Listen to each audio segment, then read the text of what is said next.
A tug of war over vaccines. The president demands Big Pharma release the data on COVID shots. I'll tell you why.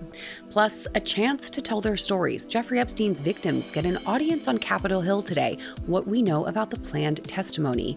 And the president announced his pick for the latest recipient of the country's highest civilian honor. This story is a twofer you're gonna want to stick around for. Those stories and more today, Tuesday, September 2nd. I'm Caitlin Becker, and this is the New York Postcast.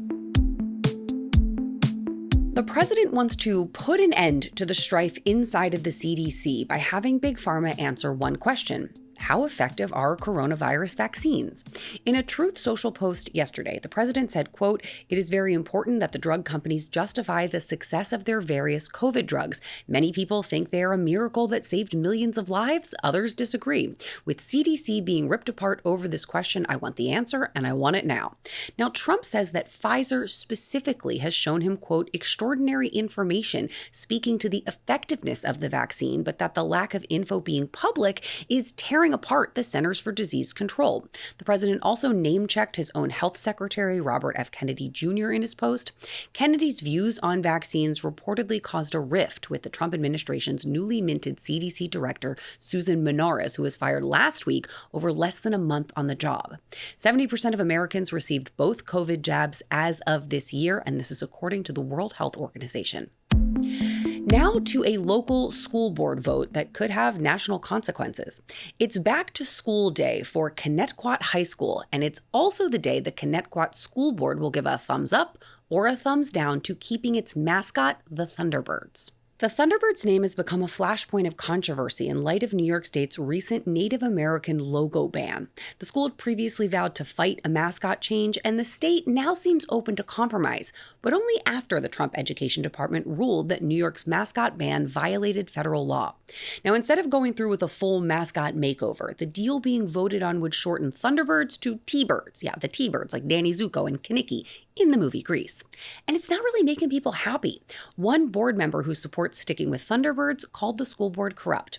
The fight over mascots and what crosses the line from what's acceptable to what's offensive is playing out in school districts across the country. So this vote could really set precedent coast to coast.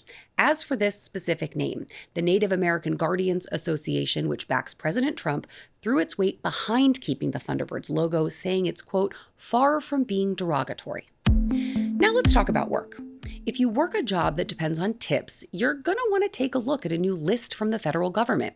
The Treasury Department is putting together a list of which jobs are eligible to cash in on President Trump's no tax on tips policy, the one he promised during his campaign. When the provision passed Congress earlier this year as part of the big beautiful bill, it was pretty scant on details regarding which professions would qualify and which wouldn't. So here's what the Post learned about what jobs make the cut, and there are around 68 in total. As you would probably expect, chefs, waitstaff, bartenders, hosts, the law all applies there, but also dishwashers, baristas, and bakers. And honestly, I don't know anyone who tips the chef, but I digress here.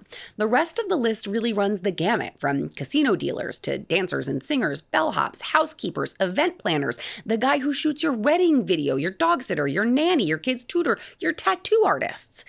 Now, there's a whole host more there. We have all 68 up on the New York Post website. I will put a link in the show notes so you can check it out. There is one caveat, though. There's a limit. The no tax policy on tips has a maximum deductible of $25,000. Now to our big story, Jeffrey Epstein's victims. Today, women victimized by the serial sex offender get a chance to tell their stories to House lawmakers. The disgraced late billionaire's victims will be testifying on Capitol Hill as the House probe into Epstein works to get their hands on more evidence, specifically records detailing suspicious financial transactions between the financier and, well, we don't actually know who. It's all very cloak and dagger, as all things seem to be with this case. Joining me now, New York Post White House reporter Deanna Nerozzi. Deanna, what are we going to expect here? Why is this happening now? Well, the House Oversight Committee is looking to meet with some victims of Epstein, and we don't know who exactly they'll be meeting with. It'll be a private meeting, but we can expect it to be several victims, and allegedly there's over 1,000 that are involved in the Epstein case.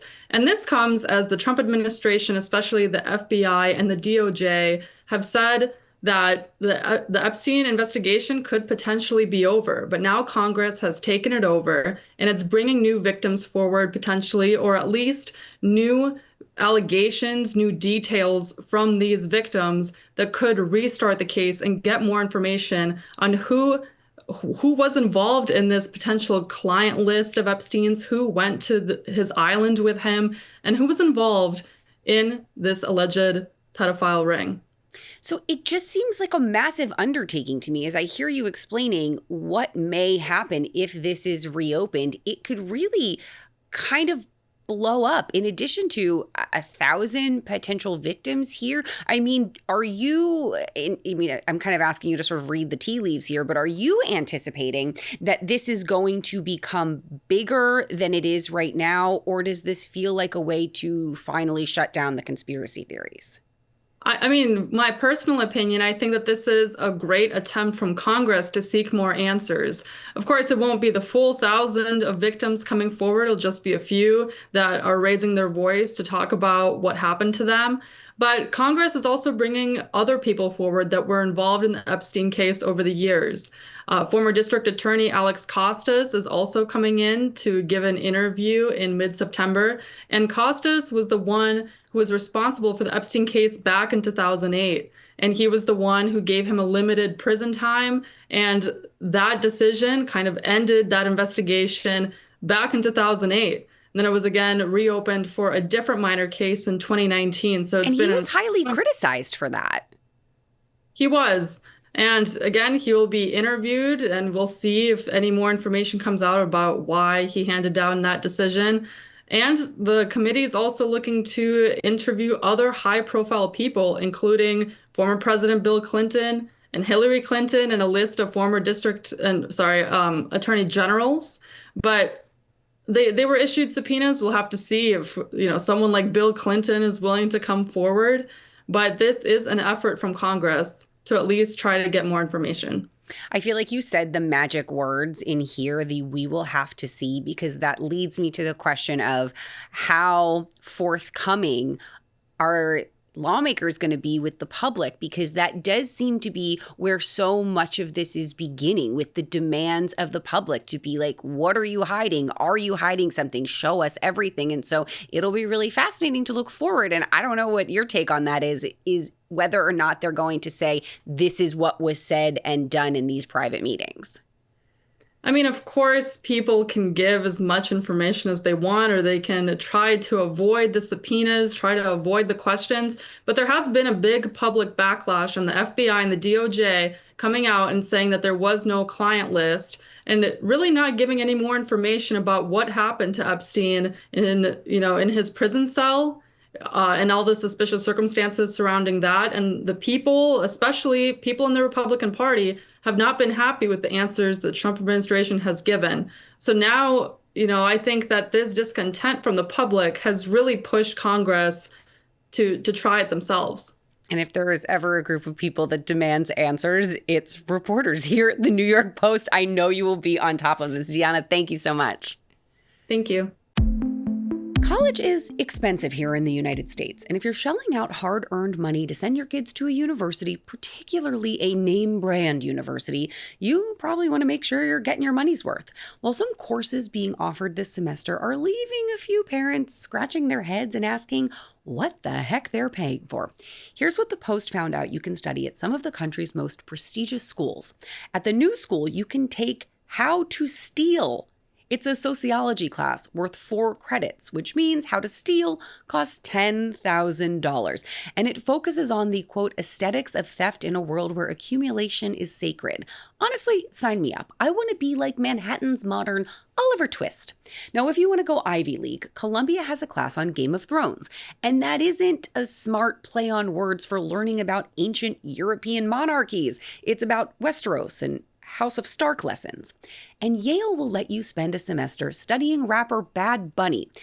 Add to all of this an analysis that looked at more than 1 million syllabi at American universities, which found some surprising, even startling stats. Karl Marx is taught more than Shakespeare or Plato, and Toni Morrison is assigned more than Aristotle or Machiavelli. The cumulative effect here is that a sector of Americans are questioning the worth of a college degree. A Gallup poll taken earlier this year found 23% of Americans have very little or no faith in higher education. And finally, an update on Rudy Giuliani, who is recovering from a car wreck in New Hampshire. The man once commonly known as America's mayor has a reason to smile even from his hospital bed. President Trump just announced that he plans to award his ex-advisor with the Presidential Medal of Freedom. It's the highest civilian honor in the United States. Trump called Giuliani, quote, the greatest mayor in the history of New York City.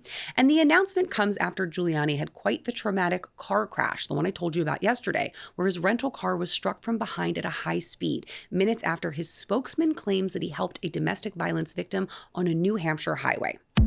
Good for him, he's on the mend. Can we please go back to how to steal the course? I had to take microeconomics in college, and I bet if they taught me how to go all Ocean's 11, my own personal microeconomics would be a lot bigger right about now. I want to know, would you take a Game of Thrones class?